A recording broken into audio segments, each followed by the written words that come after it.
Belediye'miz basın açıklamasına hepiniz davetlisiniz. Meydana geçelim.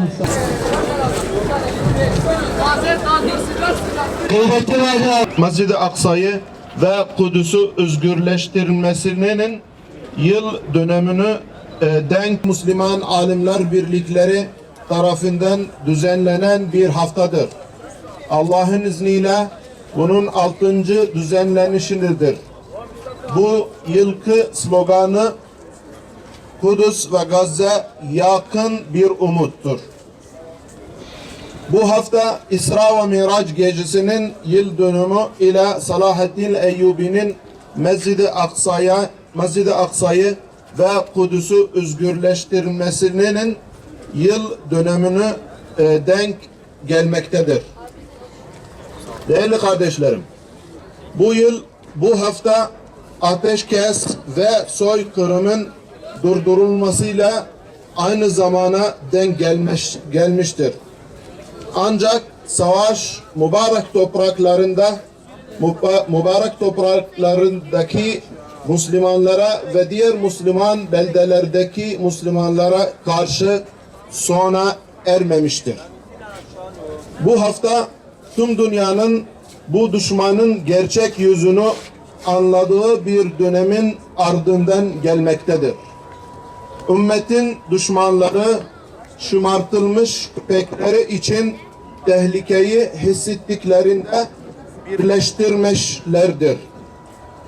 Müslümanlar ve dünyadaki tüm özgür insanlar insanlık ile vahşet arasındaki mücadelenin hakikatini kavramışlardır.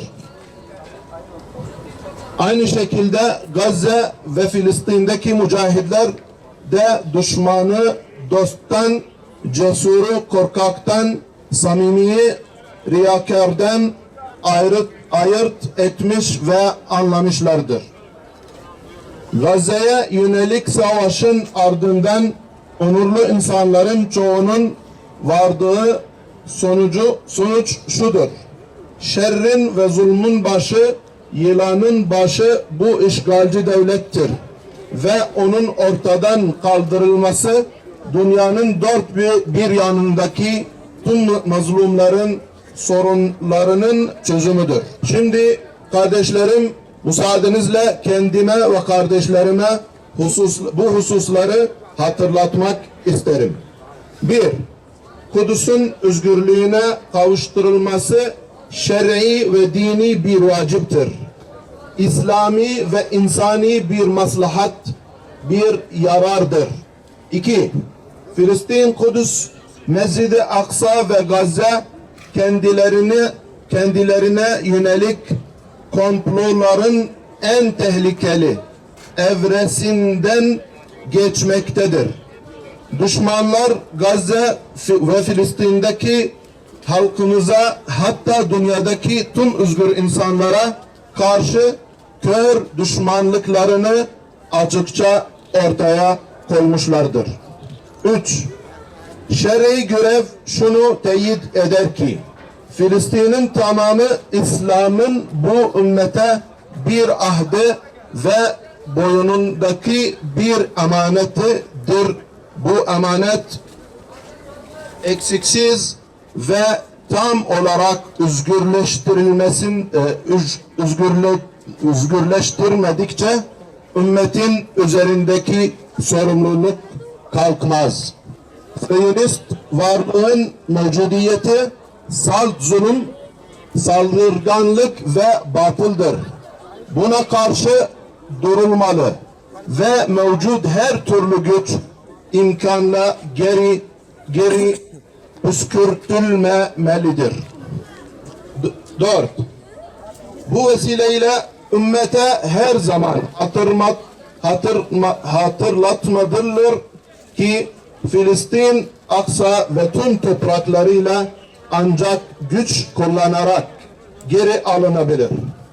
Bu tüm ümmetin omuzlarına yüklenmiş vaktin vacibi, zamanın farzıdır. Bu görevi yerine getirmede ağır davranmak veya gaflete düşmek acı bir azabı gerektiren büyük bir günahtır. 5. Bir Müslümanın yardım ve kurtuluş mücadelesine katkı sağlama görevinden geri durmak için kendine bahaneler araması kabul edilmez.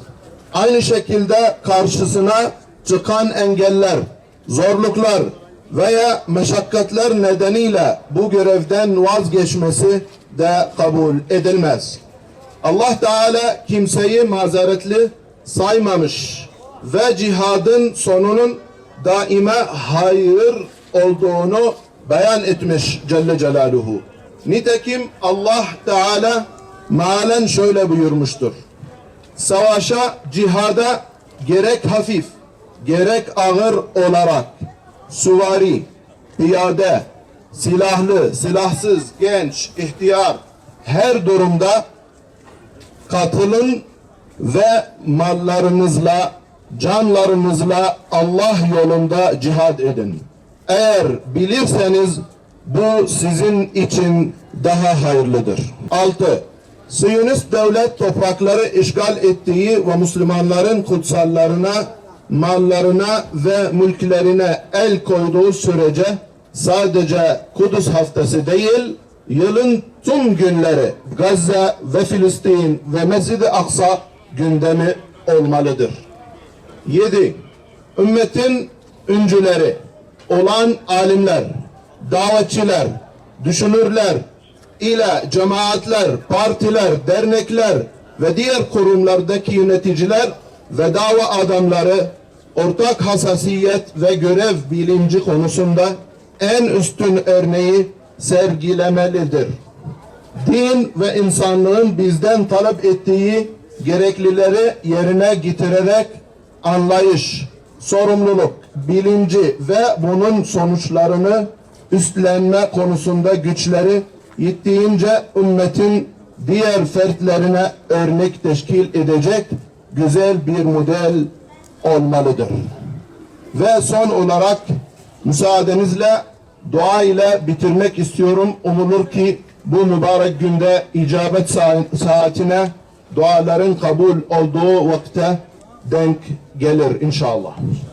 Amin. Elhamdülillah. Hamden kethiren ve kulluna leke abd.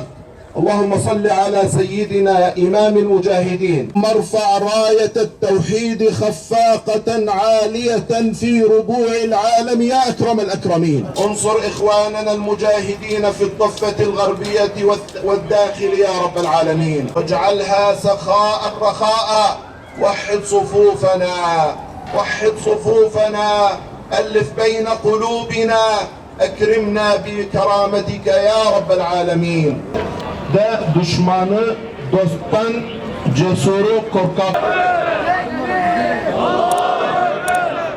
Şimdi kardeşlerim